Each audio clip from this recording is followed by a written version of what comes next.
Assalamualaikum warahmatullahi wabarakatuh. Sampurasun. Perkenalkan, saya Alfat Fadilah dengan NIM 12380101084. Pada kesempatan kali ini, saya berasal dari Administrasi Publik FISIP UIN Sunan Gunung Jati Bandung yang akan menjelaskan hasil daripada tulisan saya di artikel yang berjudul Peran Komunikasi Digital dalam Meningkatkan Kepatuhan, Keselamatan, dan Kesehatan Kerja, Tinjauan Literatur, dan Implikasinya bagi Administrasi Publik. Pada artikel ini saya menyusun bagaimana komunikasi digital ini menjadi satu pondasi yang penting dalam meningkatkan kepatuhan dalam keselamatan dan juga kesehatan kerja. Sehingga bagaimana kemudian hasil penelitian-penelitian yang ada ini dikembangkan untuk kemudian juga menghasilkan satu hasil yang memang komprehensif dalam meneliti daripada komunikasi digital seperti itu. Nah, baik, maka dari itu pada kesempatan ini saya akan menjelaskan. Yang pertama adalah sebagai pendahuluan bahwa perkembangan teknologi digital ini membawa dampak yang memang sangat signifikan, salah satunya dalam bentuk komunikasi atau dalam pengelolaan K3 atau keselamatan dan kesehatan kerja. Nah, misal untuk hari ini kita dihadapkan dengan beragam teknologi yang kemudian terus meningkat dan juga terus berkembang pesat. Misalnya adanya artificial intelligence atau kecerdasan buatan atau AI. Kemudian yang kedua ada IoT atau Internet of Things, juga platform komunikasi lainnya yang menuntut ataupun akan menjadikan perubahan dalam komunikasi-komunikasi yang sifatnya konvensional. Nah, maka dari itu keselamatan kerja yang memang merupakan aspek yang penting dalam pengelolaan sumber daya manusia ini bertujuan untuk melindungi pekerja dari resiko kecelakaan ataupun penyakit akibat bekerja, sehingga efeknya itu tidak bergantung bagaimana adanya keberadaan kebijakan dan prosedur keselamatan saja, namun juga bagaimana dipengaruhi oleh tingkat kepatuhan pekerja dalam menerapkan prosedur tersebut. Sehingga hadirnya komunikasi digital ini adalah mendorong upaya dalam meningkatkan kepatuhan daripada masyarakat, atau khususnya adalah dalam hal ini adalah pekerja yang memang berada dalam perusahaan. Nah, kemudian itu sebagai tinjauan pustaka yang pertama ada di komunikasi keselamatan dan kesehatan kerja. Ini merupakan fungsinya adalah sebagai sarana penyampaian informasi mengenai resiko kerja, prosedur keselamatan, juga tindakan pencegahan kecelakaan pada pekerja.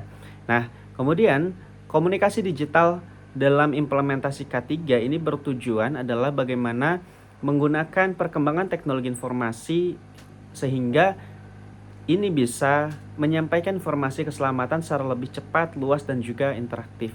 Kemudian selanjutnya adalah kepatuhan K3 dan budaya keselamatan. Ini bagaimana melihat atau dipengaruhi oleh keselamatan atau safety knowledge, kemudian motivasi keselamatan, safety motivation, kemudian kepatuhan K3 atau safety compliance, kemudian juga ada budaya keselamatan atau safety culture, dan juga iklim keselamatan yaitu safety climate.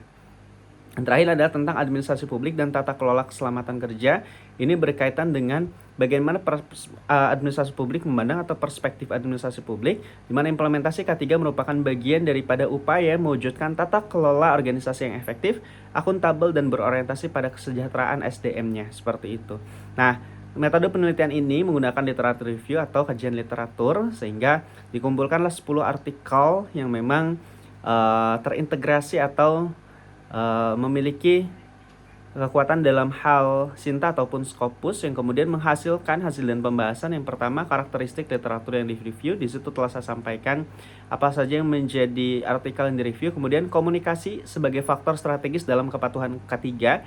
Di sini adalah hasilnya bagaimana kepatuhan K3 ini tidak dapat dibangun hanya melalui regulasi dan sanksi, melainkan organisasi juga perlu memastikan bahwa pesan keselamatan itu dipahami, diterima, dan diinternalisasi oleh pekerja melalui sistem komunikasi yang efektif. Nah, kemudian yang kedua adalah transformasi komunikasi digital dalam sistem K3. Ini berkaitan dengan bagaimana keberhasilannya ini dipengaruhi oleh literasi digital pekerjanya, kesiapan organisasi, dukungan manajemen, serta budaya organisasi yang mendukung inovasi.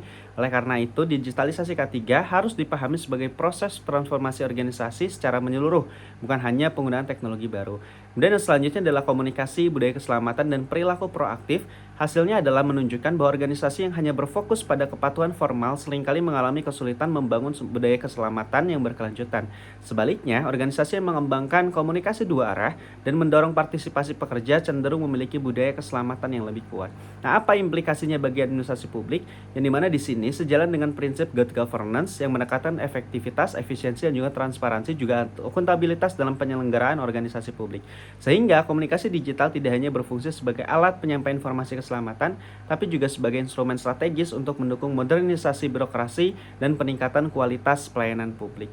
Sehingga itu merupakan hasil daripada tulisan atau artikel yang kemudian saya telah susun. Mudah-mudahan ini juga meningkatkan pengetahuan kita. Sedikitnya kita menjadi tahu bahwa peran komunikasi digital dalam meningkatkan kepatuhan keselamatan dan kesehatan kerja ini penting, mengingat daripada proses melesatnya atau berkembang pesatnya kemajuan teknologi informasi yang ada di dunia ini, terutama yang di negara ini, dan kita mesti mampu untuk beradaptasi. Sekian yang saya sampaikan, Salfat Fadilah. Mohon maaf atas kekurangan. Terima kasih atas perhatiannya. Assalamualaikum warahmatullahi wabarakatuh.